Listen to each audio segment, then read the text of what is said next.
Viral ngayon sa social media, malaking transformation o pagbabagong anyo ng isang lalaki.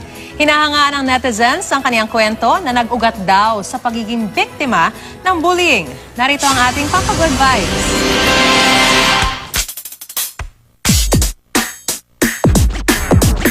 Ang kasabihan try until you succeed, pinatunayan ng bonggang-bongga ni Dave Villanueva. Viral siya sa social media. Paano ba naman matindi ang transformation ni Kuya? From these looks hanggang sa maging... Pero ang transformation ng 23-year-old na si Dave may pinaghuhugutan pala. Before po nag-start ako magtrabaho, nagtinda po muna ako sa palengke. Doon po nag-umpisa yung mga pambubuli.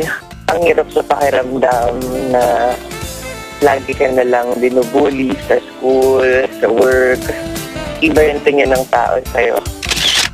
Todo kayo daw noon si Dave at hindi na inisip ang sarili dahil siya nagpapaaral sa kanyang mga kapatid. Kaya si Dave nagpursige para makamit ang inaasam-asam na transformation. Sinimulan niya sa paggamit ng beauty soap. Nag-enroll sa gym para ma-achieve ang fit na pangangatawan. At naging disiplinado sa lifestyle para maging healthy. Naisip ko mag-enroll sa gym. I started doing my diet then. Tinry ko po baguhin the way I dress myself from head to toe, my lifestyle. Nag-invest po ako sa mga damit. Sa katunayan, meron na nga raw ngayon nag-aalok kay Dave na mag-sponsor para sa kaniyang facial sessions. Nag-transform din daw ang social status ni Dave sa dami ng na-inspire sa kanya. Natutuwa ako sa ngayon kasi marami kong na-inspire na tao.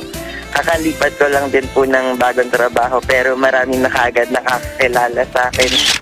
Ang dating binubuli, hindi lang nagpa-wow sa kanyang transformation. Marami ring na-inspire na netizens.